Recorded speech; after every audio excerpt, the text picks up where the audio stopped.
Last week, and really for the past couple of weeks, we've been learning that the Corinthians were in a pretty messy situation. But a few of them, at least, do appear to have realized that they were in a messy situation, because we're going to see that today. They actually, a group of them, wrote to Paul in order to seek his advice, which they desperately needed because of how confused everything was. Now, in the first few chapters, everything that we've looked at up to this point, those were all the things that they didn't ask him about. Those are basically the things that they were effectively trying to hide from him, trying to ignore, and he dealt with those first. Now he's moving on to the things that they did want to know, that they were actually requesting answers for. Starting with an issue that's, we could almost say, is the polar opposite of what we were looking at last time from chapter 5. That had been a situation with sexual immorality. Now he's going to talk about the proper place of intimacy within marriage. But while he answers this, he does also use this to make a point about the larger discussion, which is just that getting back to basics, understanding the wisdom of God. And so that is, in this case, knowing that God has made us his own. And so because he has, he expects our devotion. Whatever our relationships, whatever our status, our position in life, we need to put faithfulness to him first. And so this is what we'll be looking for in 1 Corinthians chapter 7 today, which if you're using one of the Bibles that's under the chairs in front of you, that's on page 794 if you'd like to go into one of those to be able to follow along and refer back to. If you brought your own Bible, you probably know the rules already by now, so I assume you're already there. In 1 Corinthians chapter 7, we're going to start with verse 1. Now concerning the things of which you wrote to me, it is good for a man not to touch a woman. Well, nevertheless, because of sexual immorality, let each man have his own wife, and let each woman have her own husband. Let the husband render to his wife the affection due to her, and likewise also the wife to her husband. The wife does not have authority over her own body, but the husband does. And likewise, the husband does not have authority over his own body, but the wife does. Do not deprive one another except with consent for a time, that you may give yourselves to fasting and prayer, and come together again so that Satan does not tempt you because of your lack of self-control. But I say this as a concession. It's not a commandment. For I wish that all men were even as I myself, but each one has his own gift from God, one in this manner, another in that. But I say to the unmarried and to the widows, it's good for them if they can remain even as I am. But if they cannot exercise self-control, let them marry, for it's better to marry than to burn with passion. So does anybody remember the quotation marks, how I called attention to that last week in chapter 6, and how they weren't in the New King James Version that I always use? That happens again here. So I have an example from the Christian Standard Bible, just a different translation, how they do include them in verse 1 of chapter 7 here. Because that was not something that Paul was claiming. Again, that was part of what the Corinthians had written to him. He's including that as he responds to it now. And actually, it maybe would be even better if it were translated as a question. So it might be that they weren't even saying that this was true. They were asking, is it good for a man not to even touch a woman under any circumstances?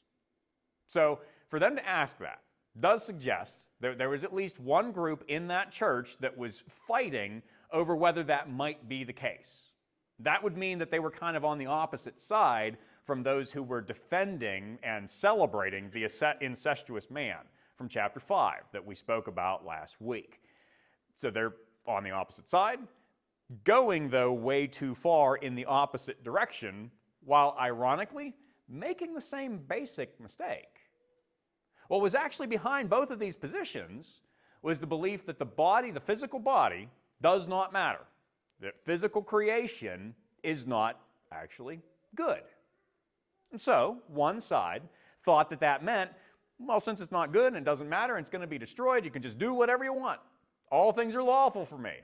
The food for the stomach and the stomach for food, and God is going to destroy them both. And so they had this very laissez-faire kind of attitude towards this. Others, they also believed that the physical was evil, but they took that to mean that you shouldn't enjoy anything at all. So they're going very hard in kind of a legalistic direction with this. And so Paul, he doesn't agree with them. He corrects course for them. Because they do have a point. Sex is very powerful. And when you're surrounded by a debaucherous culture, you do need boundaries. But this motto misses the mark because it actually disagrees with God, who in Genesis chapter 2, verse 18 had said, it's not good that the man should be alone. Now, that's not the case in every case, and we're going to get into that. But generally, it's true. Marriage might be the right option for some people, really, for most people. First of all, that's how humanity continues. That's God's design for us, is that we have families. And then, aside from just celibacy, it is the only option that is actually godly, is marriage.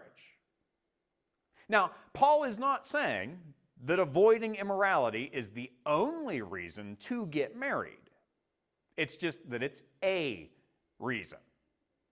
And he only talks about that here, really, because that's what the Corinthians were asking about. He's responding to their issues. That's what he's focused on. It's more, especially in Ephesians, that he gets into the deeper values of marriage. Things that are really just assumed as part of the discussion here, because the point is, intimacy between a husband and wife is God ordained to be enjoyed by both.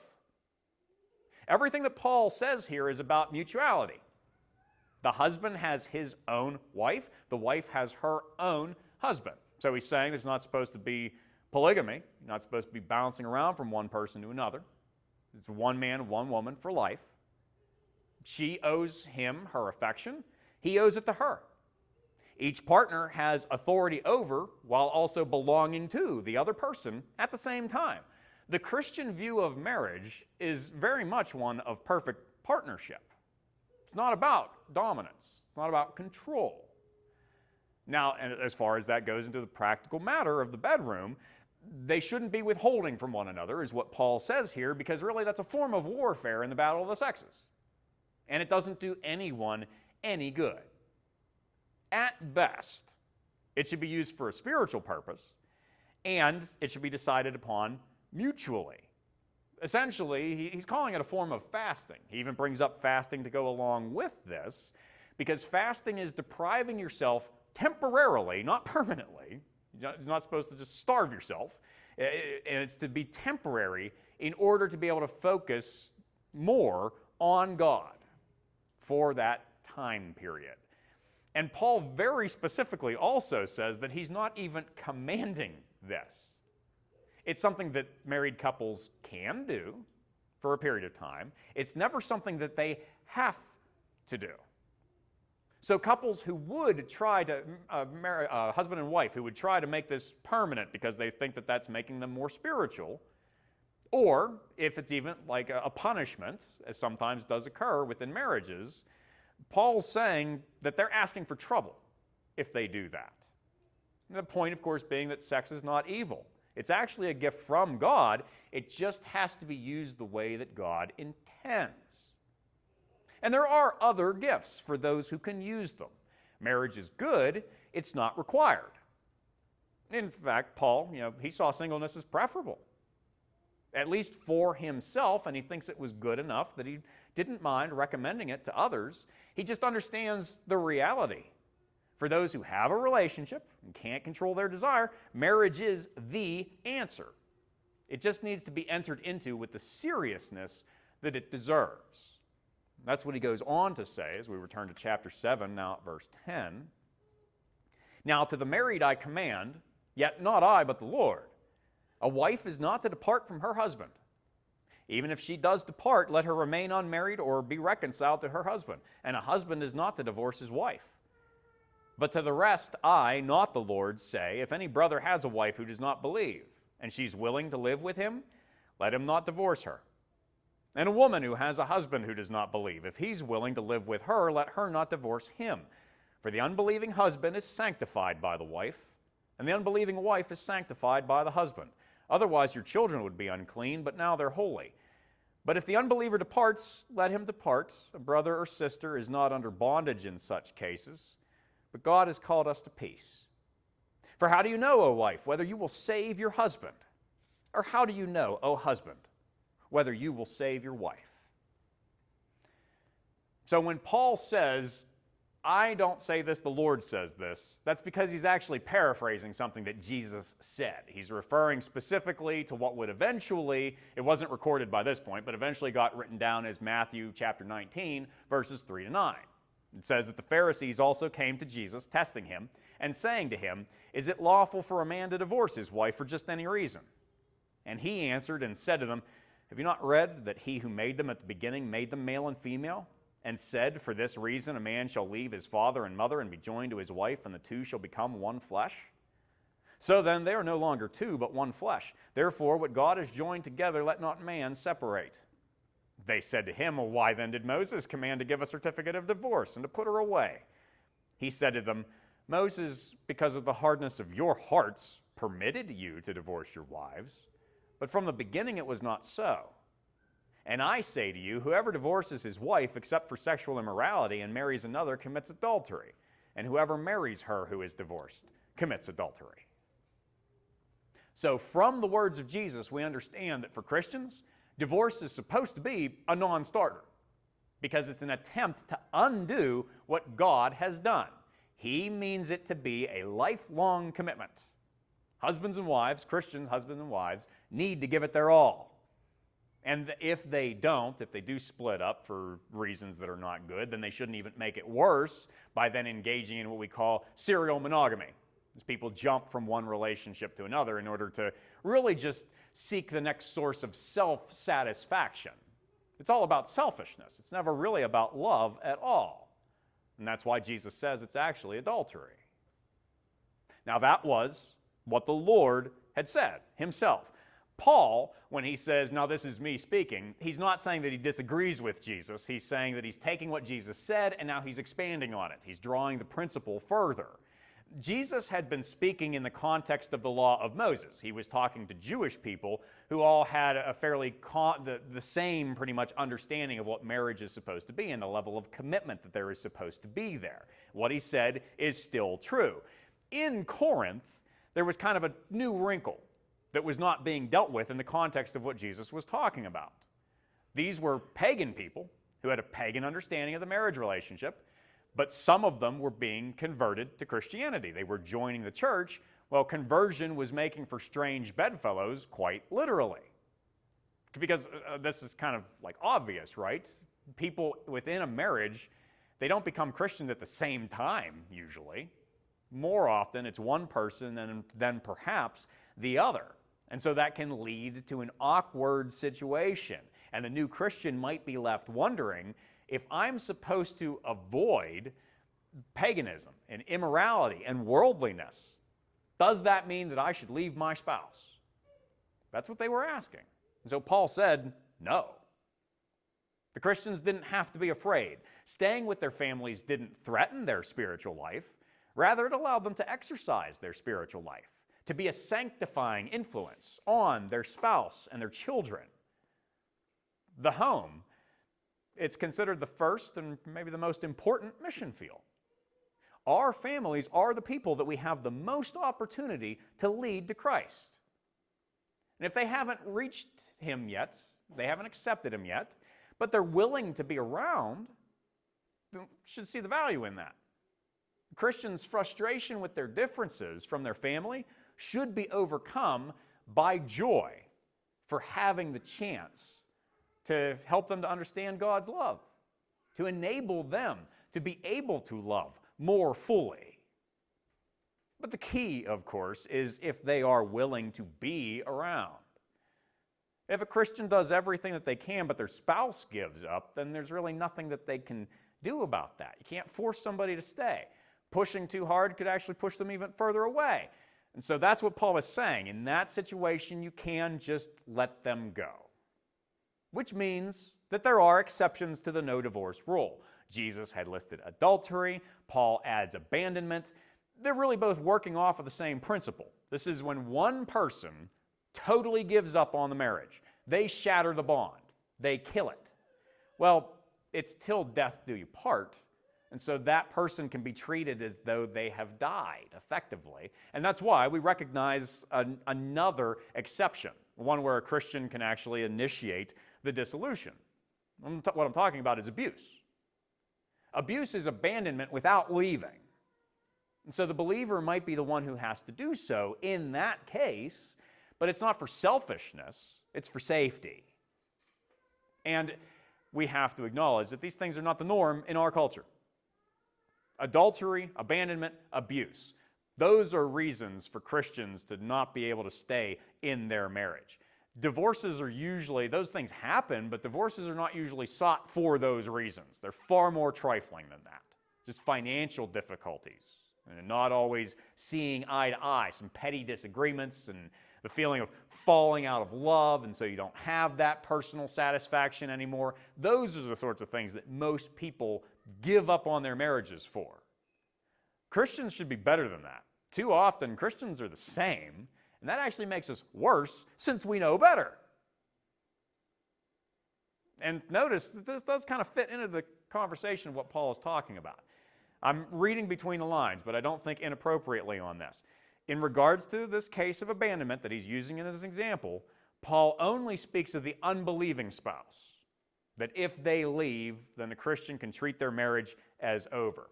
Well, he knew that Christians could just as easily, just as flippantly, leave. And his words here should be applied to the Christian who's left behind, who did everything that he or she could. But Paul doesn't say that explicitly. He leaves it silent, and he does so on purpose, because he doesn't even want them imagining it. What he's saying by not actually explaining that is that it should never come to that. If both spouses are in the Lord, then they should both be committed to living married life well for His sake. They should be ashamed to do anything else by remembering that they belong to God, as we all do, and as Paul goes into in the next section. At verse 17, he writes, "As God has distributed to each one, as the Lord has called each one, so let him walk. And so I ordain in all the churches. Was anyone called while circumcised? Let him not become uncircumcised. Was anyone called while uncircumcised? Let him not be circumcised. Circumcision is nothing and uncircumcision is nothing, but keeping the commandments of God is what matters. Let each one remain in the same calling in which he was called. Were you called while a slave? Do not be concerned about it. But if you can be made free, rather use it. For he who is called in the Lord while a slave is the Lord's freedman. Likewise, he who is called while free is Christ's slave. You were bought at a price. Do not become slaves of men. Brethren, let each one remain with God in that state in which he was called." So Paul had been talking about marriage. Suddenly he's not. This maybe feels a little bit out of place, but for him it was actually central to the entire discussion. It's the principle that all Christians must apply to all parts of their lives, living for God under all conditions. That's the idea here. And so that's where it came from, the discussion of marriage in the first place. Married people shouldn't seek divorce. And single people, they don't have to seek marriage. Again, it's an option for them, but they don't have to if they are finding spiritual fulfillment in what they already have. Jews don't need to become Gentiles. Gentiles don't need to become Jews. Slaves can live without their freedom. Now, that's obviously the really uncomfortable one for us, right? That doesn't sound right. And that's partly because in our culture, in American culture, we do have a little bit of a different history, a bit of a different view on slavery than what Paul would have in the first century during the Greco-Roman time period. And so that makes it pretty shocking for us to hear him say that you might as well remain a slave. That's also because just on a natural basis, we do understand that freedom is superior. Let's be clear, Paul's not denying that. He right here even tells slaves to take the opportunity to become free if it presents itself. Slavery is not a good thing, biblically speaking. Some people will make that argument. They'll say, well, the Bible defends slavery. No, it doesn't. The Bible may be a fine line distinction, but it permits slavery. In the same way that Jesus said Moses permitted divorce, it's still evil, but it's the recognition of the fact that people are evil and they're going to do the wrong things. And so the Bible put some guidelines in place in order to try to lessen the evil of slavery, not to celebrate it. It is wrong. The point of this is that, like other evils, the experience of slavery could be overcome. And the best way to do that is with a proper understanding. Because all of these things, slavery is the most extreme one, but race and gender and marriage status and all of these things, they can be an example of our propensity to think that the grass is always greener on the other side of the fence. To rob ourselves of joy in what we have because we want something that we imagine is better, when we really ought to be asking ourselves, what can we do for God right where we are? Because we belong to Him. That should be our mindset. Paul repeats that line, actually. He used that in chapter 6. We saw that last week. You were bought at a price. At the cost of His own perfect and infinite life, Jesus paid for our freedom from sin and death. We don't earn it. He earned it. And so that's why He should come first for us. And we can understand that His will might be, on occasion, that we may have to use frustrating circumstances in order to show His goodness.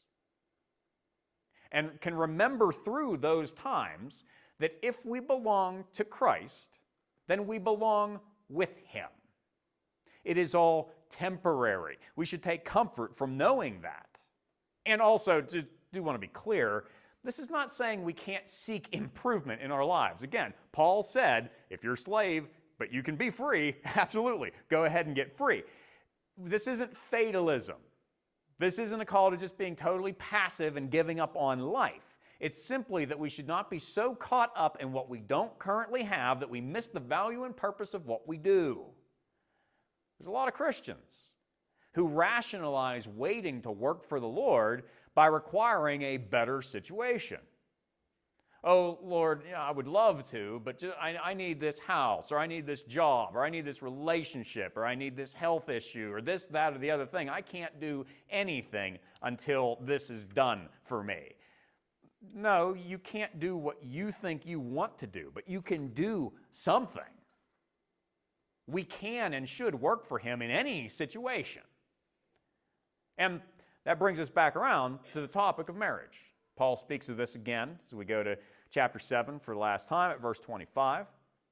Now concerning virgins, I have no commandment from the Lord, yet I give judgment as one whom the Lord in His mercy has made trustworthy. I suppose, therefore, that this is good because of the present distress, that it is good for a man to remain as he is. Are you bound to a wife? Don't seek to be loosed. Are you loosed from a wife? Don't seek a wife. But even if you do marry, you've not sinned, and if a virgin marries, she's not sinned. Nevertheless, such will have trouble in the flesh. I would spare you. But this I say, brethren, the time is short, that so from now on even those who have wives should be as though they had none, those who weep as though they did not weep, those who rejoice as though they did not rejoice, and those who buy as though they did not possess, and those who use this world as not misusing it, for the form of this world is passing away. But I want you to be without care. He who is unmarried cares for the things of the Lord, how he may please the Lord.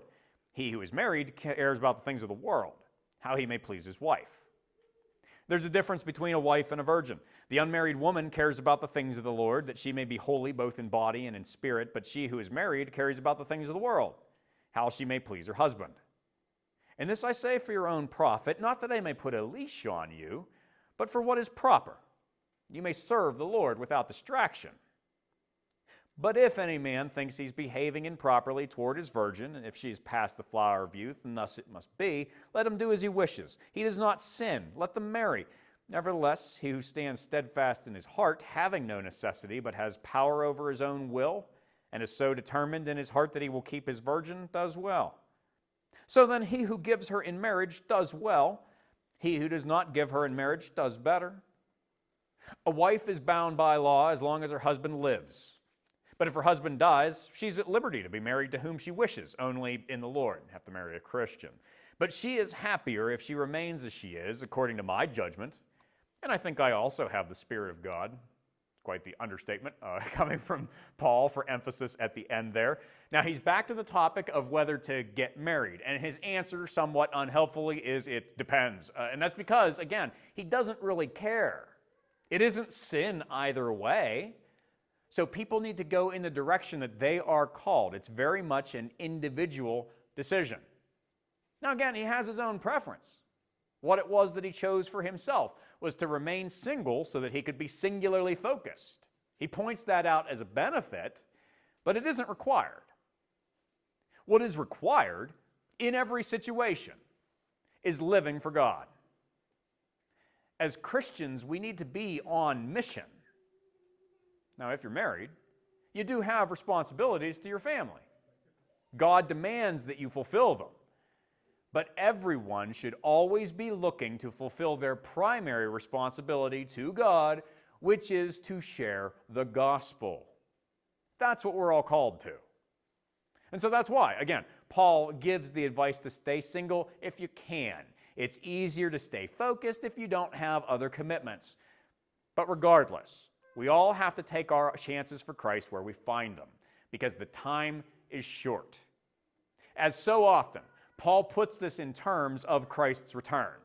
The present distress that he mentions is this current world that's marred by sin, but it's passing. We don't know when, but it's passing. And it could be at any moment, so we have to live like time is running out. Specifically, the time of the unsaved. They need to be our reason. That needs to be our impetus, is to help them before the clock stops.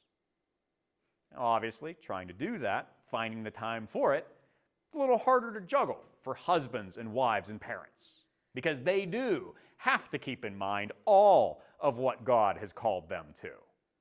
They are not to sacrifice their families to church work. There have been too many ministers who have destroyed too many lives that way. Balance does have to be sought for family. And remember, having a family is part of working for the Lord too. Need to see it that way. The main thing, again, is to not put your own desires ahead of God's will. We don't have to deny every pleasure. We don't have to see the physical world as evil, but we do have to look for how all of life can serve our Master, whatever our lives might look like.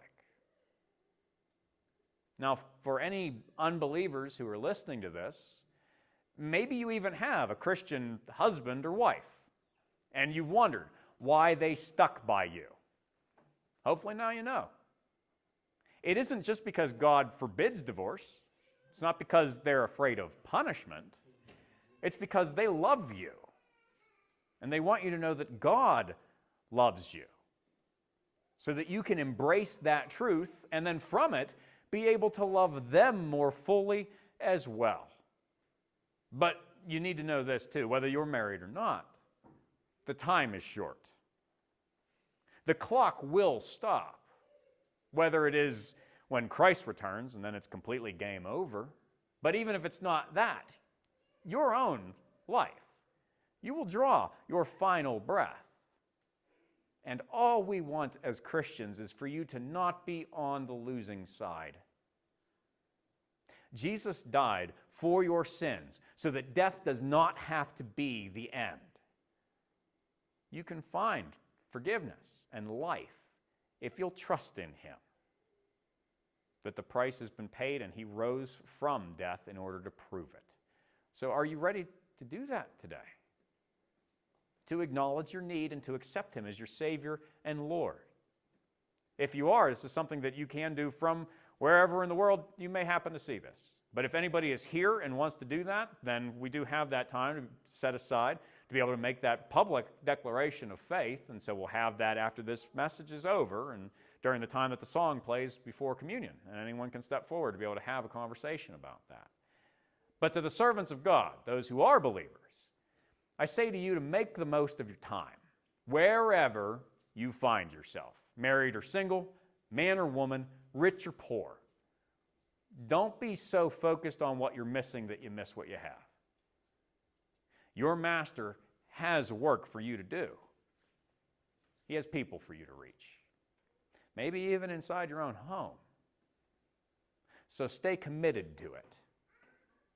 Make it the centerpiece of your life to share the freedom that you've found in Christ.